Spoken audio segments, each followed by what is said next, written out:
Hello, everyone. Yes, it is me. We are in the book of Jeremiah 8. I'm just going to read. Uh, it's been a great weekend. Yes, I spent most of the time right here in my little abode working on my picture. Ran into a little problem with the frame and the picture, and I'm trying to solve that. Uh, So I have to think about it. I have to think about it and how to do that, solve that in the best way. Yes? Yeah. All right. Anyway, but otherwise, it all looks good. Yes? My granddaughter came over and she looked at it. She goes, "Oh, Grossy, that looks just great." uh, One of those things. Okay. So let's get going here. In the book of Jeremiah 8. Threats, laments, advice, Israel's perversity. Okay. Well, that starts out good. You are to tell them, Yahweh says this: if someone falls, can he not stand up again? If people stray, can they not turn back? Why does this people persist in acts of infidelity? Why does Jerusalem persist in continuous infidelity? They cling to illusion, they refuse to turn back. I have listened attentively. They have never said anything like that. Not one repents of wickedness, saying, "What have I done?" Each one keeps returning to the course like a horse charging into battle. Even the stork in the sky knows the appropriate season. Turtle dove, swallow, and crane observe their time of migration, but my people do not know Yahweh's laws. Oh, that's an interesting one. This just keeps on going with, again, it's obvious to me on how frustrated Jeremiah is with his own people, right? Yes? That's really what comes out of the whole thing. Did God say that? I don't know. Uh, does does communication with our heavenly parent happen like this?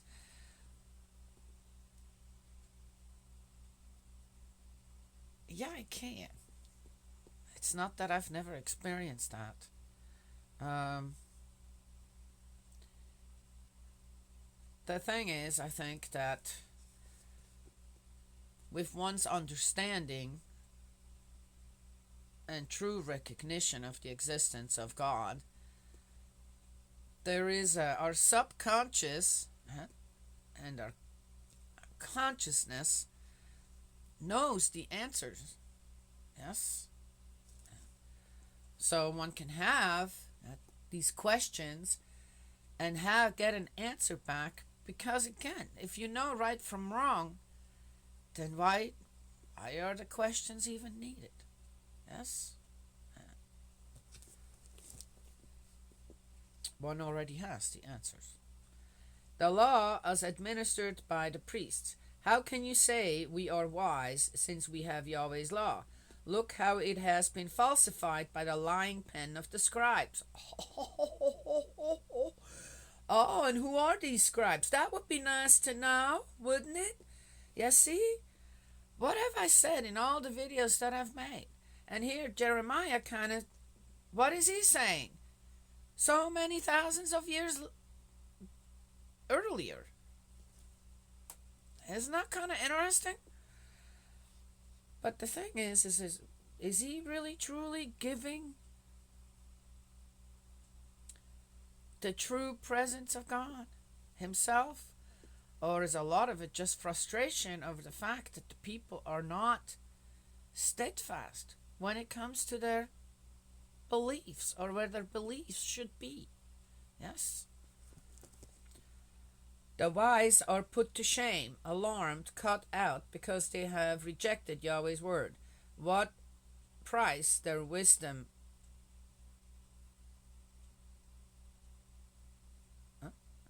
what price their wisdom now. Wow, that seems like there's a word missing. My glasses are really. I don't know if it's my eyes, but my glasses are. I need stronger glasses. So I'm a little hesitant reading here. Make sure I give it all right. Repetition of an earlier threat. So I shall give their wives to other men, their fields to new masters. For from the least to greatest they are all greedy for gain.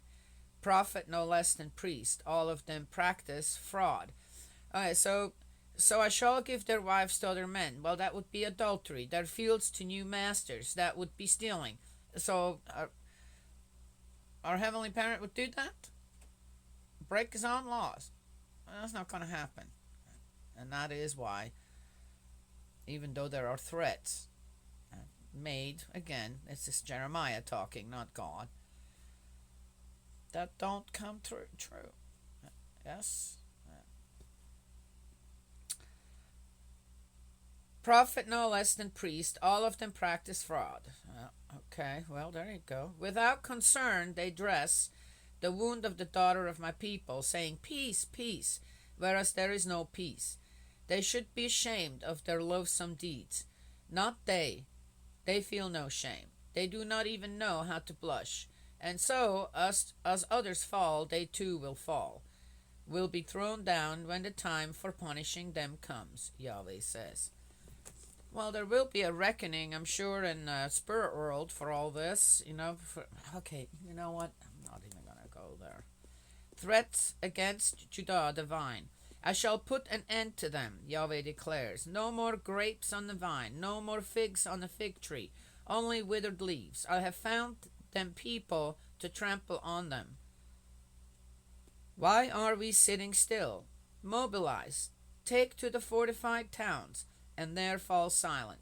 Since Yahweh our God means to silence us, be giving us poisonous water to drink, because we have sinned against him. We are hoping for peace, no good came of it. For the time of healing, nothing but terror. From Dan you can hear the snorting of his horses, at the neighing of his stallions. The whole country quakes. They are coming to devour the country and its contents, the town and those that live in it. Yes, now I'm sending you poisonous snakes, against which no charm exists, and they will bite you, Yahweh declares. Yeah, boy, he must have been really mad. Jeremiah, not our heavenly parent. As I said, again, this...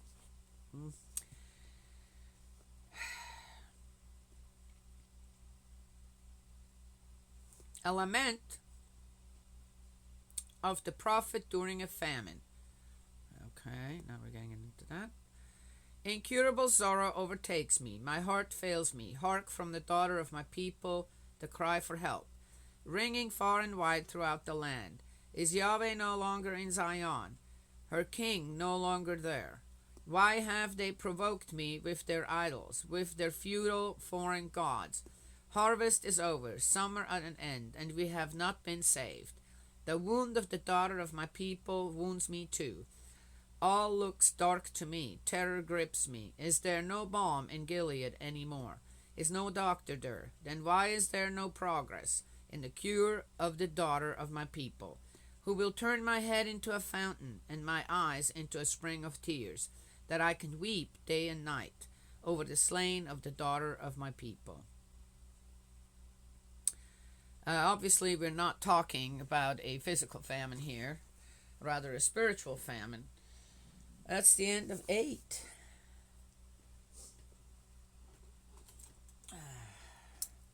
And again, I can't quite tell if Jeremiah is just unhappy because he's kind of, as a prophet, a priest,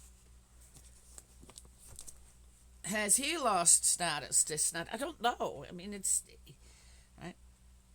is in a way so veiled again. Why not just tell me exactly what's going on? Maybe for his own safety, he had to write things down like that, so nobody understands it really. What I glean out of it is the people have turned away. Have they really turned away from God, or just turned away in a way that God is presented to them? Yes? I found, going to be very honest about it, I found since True Father passed away, all kinds of things started happening in our movement. So sad. So sad on how the greatest thing that could have ever happened to any of us living at this time took such an awful turn in a way when it comes to us, to the believers of the second coming, the blessing, the change of lineage,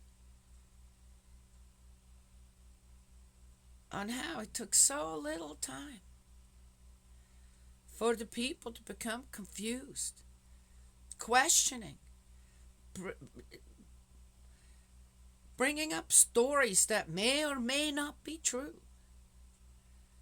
and then falter on their belief and immediately start looking somewhere else for something better, something they want to follow, something where they feel, well, but that's still true. Instead of trusting the process, the restoration process. So fickle. Why are people so fickle out there when it comes to their beliefs?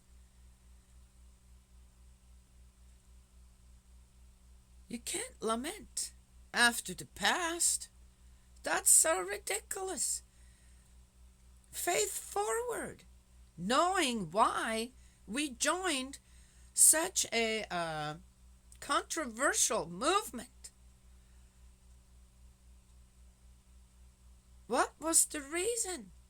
Hang on to that reason if you have to.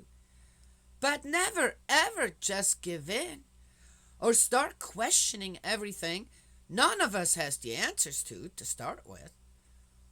But we know our own life, don't we? Yes?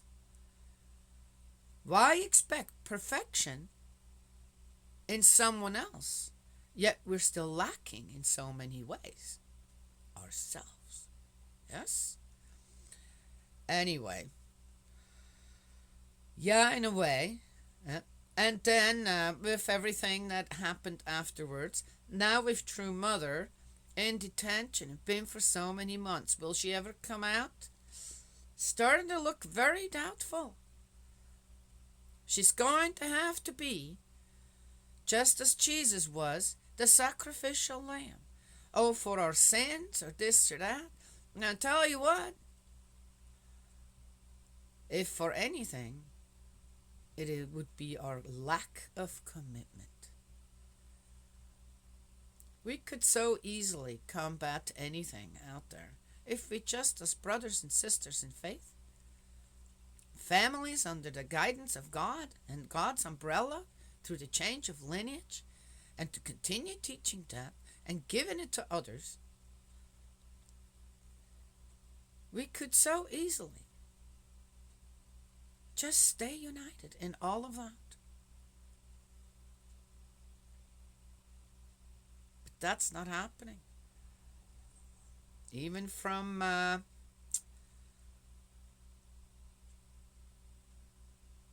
long time members, I hear their confusion, their questions. Was it all just? No. Why would you even think that? Entertain that thought. Don't do that. Just stay steadfast in what we have been taught ever since we've met true parents. There will always be people who want to make you stumble. Put that foot out while you're not watching, for you to stumble over, fall flat on your nose. Yes?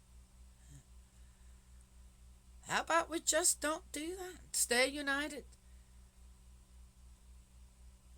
The gossip mongers, the slanderers, and I don't know what, rumor creators, they will always be out there, but they will only have an effect on us if heed their destruction, trying to destruct us. Yes, be a bit stronger than that. And that goes for any belief out there on the side of goodness. Okay? Yeah. Sadly, uh, Christianity, our Heavenly Parent, Allah, another one, same thing, have been used to create wars and destroy another people. That's wrong and has nothing to do with either our Heavenly Parent, God, or Allah. I think that should be clear to everyone. So why do people out there pointing the fingers at others have so much power? They wouldn't have that. They wouldn't be able to touch us if not in our spiritual faith, if we'd be a bit stronger when it comes to all that. Yes? Yeah. That's all I have to share this morning. Yes? Okay. Well then. It's Monday. Yes. It's cold out there. Still cold. Didn't get more snow, so it either still coming or it just passed us by. I don't know. Yes, didn't see any pictures either that people sent. Yeah. So one more thing I'd like to mention. There is, and I'm mentioning it because I've known the guitarist and the lead singer of the band The Creakers. Yes, Creekers. Since he was in first grade, because he went to school with my youngest one. And the band has found some recognition out there. Yes, and he even has a song. They even have a song about the little town of Hyden. So, if you get a chance to go and check out the Creekers band, yeah, it's a bluegrass band, but it sounds really neat. Oh my gosh, they're not just bluegrass, they're kind of folk song, bluegrass, country. Good songs, yeah, I'm amazed. And I remember when they all went to school together. Tanner Horton is his name. I don't know the other people's names in the band. His dad was the principal of the grade school that my youngest daughter went to. Yes, she's the only one that attended school from first grade. She didn't go to kindergarten. I didn't see the need for that. Until high school. And then when she ended up in middle school, I prayed for someone to to be there in that schoolhouse that would protect the children a bit more than what I've seen. And guess what? Just before she ended her sixth grade, at the time, it was still sixth grade, the principal of the school she was at became the vice principal for the high school, and middle school and high school were in the same building. I felt like God just said, okay, do you need this? I'll make it happen. Anyway, so always grateful to Tanner Horton, the lead singer and guitarist of the Creekers band, yes, which has gained quite a bit of national recognition now. Always be grateful to his dad, and so happy to see. He's always a nice boy. He wasn't a bully, even though his dad was the principal and vice principal. Never was a bully. Always a kind, good boy and young man. And I'm so happy to see that they have become a bit famous. Yes, with great music, good music, clean music. Yes, yes. Okay. Well, I thought I'd mention that. If you guys want to go check it out, yes. And I'm going to end with that. Just wonderful. They also, he's married, has a little boy, and he's a good daddy. Good mommy and a good daddy. Good family. Yes? Yeah. That's so great. I love that. All right. That's all I have to share this morning. May Heavenly Parent bless, protect you, guide you, and embrace you with love. And I will talk to y'all another time.